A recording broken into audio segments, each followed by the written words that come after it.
준아, 그 조선 후기 임진왜란을 거치고 병자호란을 거치고 하면서 농토가 피폐해져서 농민들의 생각해낸 방법이 논농사에는 이양법을 도입했고 반농사에는 견종법을 도입했어. 그러면서 견종법을 함으로써 상품 작물을 재배하게 됐어. 그럼 내다가 팔아야 되겠지. 그러면 시장이 활성화되고, 그래서 시장이 활성화되다 보니까 쌀이나 옷감 대신 현물보다는 지폐를 쓰는 게 더 편해지게, 그래서 화폐가 돌게 되고 이러면서 조선 사회가 더 계속 발전을 하겠지, 복잡하게. 어? 그리고 부자 농민이 늘어나고 가난 농민도 늘어나고 사회가 이제 복잡해지고 탄간호일도 횡포가 나타나기 시작하고, 그럼 사회가 변화하는 움직임이 보이는데, 기존에 조선을 통치하고 있는 성리학은 뭐야? 의리, 예, 도리 이런 것만 강조하는 성리학으로서는 이런 복잡해져가는 조선 후기의 사회 문제를 해결할 수 있을까? 그래서 그 즈음에 서양 과학의 기술이 조선에 소개되면서 백성들 사이에서는 실생활에 도움이 되는 학문, 실생활에 도움이 되는 학문 뭐야? 실학. 실학. 이래서 실학이 나타나게 됐어. 실학이 나타나게 됐는데, 자, 실생활에 도움이 되는 학문이 있는데, 그러면 어떤 거에 중점을 둬서 우리가 개혁을 해야 될까? 첫 번째, 농사. 그렇지, 농사. 농사를 하려면 뭘로 해야 돼? 뭐 해죠? 토지잖아. 이 문제가 왜 중요한 줄 아니? 자, 토지에 농사를 줘. 조선이라는 나라는 농업을 기반으로 한 국가야. 그럼 모든 잉여 생산물이 토지에서 나와. 그럼 토지에서 나온 잉여 생산물은, 자, 양반이 주인이면 양반이 어느 정도 갖고 가고, 경작한 농민도 먹고 살아야 돼 갖고 가고, 세금도 내야 되고, 그 토지에서 나는 거에서 다 해결을 해야 돼. 근데 양반만 많이 갖고 가. 농민은 조금 갖고 가. 근데 양반은 세금 내 안 내? 안 내. 농민은 세금 내 안 내? 네. 세금 낼 사람은 적고 양반만 부자고. 그러면 세금 낼 돈이 적은 농민들은 나라도 세금 많이 걷어들여, 못 걷어들여? 못 건드려. 그러면 이거 문제가 되겠지. 자, 이런 문제가 있구나, 토지제도에. 우리 토지제도를 바꿔보자. 이렇게 토지를 중심으로 해서 토지제도의 개혁이 모든 개혁의 시작이다.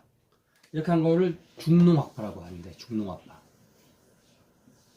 나중에 하면 어려운 말로 뭐 경세치용학파 뭐 이렇게만 나오는데, 중농학파라고만 오늘 배우자. 자, 중농학파의 대표적인 학자로는 유형원, 유형원, 이익, 이익, 정약용, 정약용. 이런 사람들이 있어. 자, 그럼 이 사람들이 그럼 토지제도를 어떻게 주장했을까? 토지에 내는 세금을 어떤 제도를 만들까? 정전제라는 게 있대, 정전제. 응? 정전제가 뭐냐면, 민준아, 이만한 땅이 있다고 치자. 어? 네. 이만한 땅을 이렇게 나누는 거야. 비슷하게. 아빠 가운데를 쓴 이게 무슨 자야? 네. 우물정자, 이게 우물정자처럼 되잖아. 그래서 정이야, 정전제야. 밭전자. 우물정자 모양의 밭을 나누어서 세금을 내자. 자, 그러면 봐. 이제 아주 큰 땅, 이 한 땅이 운동장 하나라고 생각하고 가정을 하고 이제 얘기해보자. 자, 한 집, 두 집, 세 집, 네 집, 다섯, 여섯, 일곱, 여덟, 9개 구역으로 나눴잖아. 어? 자, 요거 하나는 이거는 1순위네, 2순위네, 3순위네, 4순위네, 5순위네, 6, 7, 8. 8집 니네가 다, 8가구 농사 지어. 다, 여기서 나는 거, 예를 들면 여기서 나는 거는 다 각자 조금씩 해. 각자 도와서, 응? 힘 합쳐서 8가구가 힘을 합쳐서 이걸 내. 어? 이거 여기서 나는 거 세금. 가장 이상적이지. 어? 이게 정전제인 거야. 아니, 정전제 딱 머리에 들어왔지. 응? 이런 식으로 해서 토지제를 개혁해서, 조선을 발전시키자. 이게 중농학파가 아니야. 그 대표적인 학자가 유형원, 이익, 정약용인데, 유영원은 반개수록 이런 책을 써서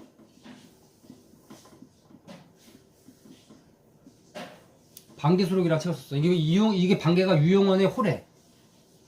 이익은 성호사설. 이거 나중에 다 시험에 나올 거야 아마. 성호사설. 그 다음에 정약용은 경세유표 써야겠다.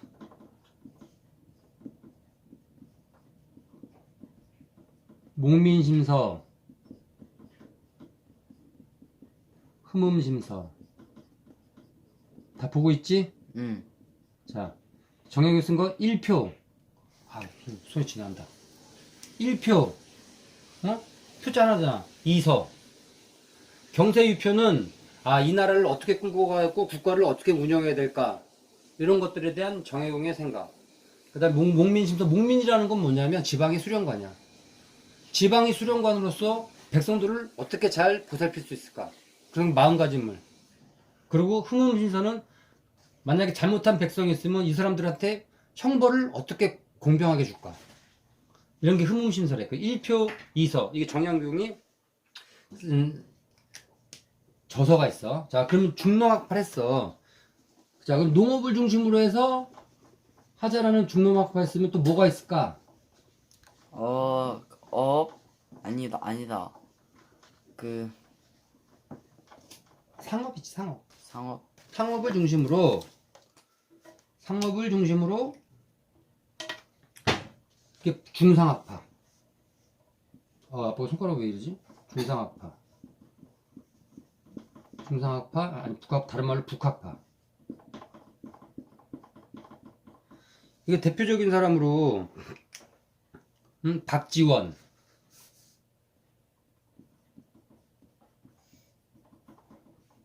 박재가,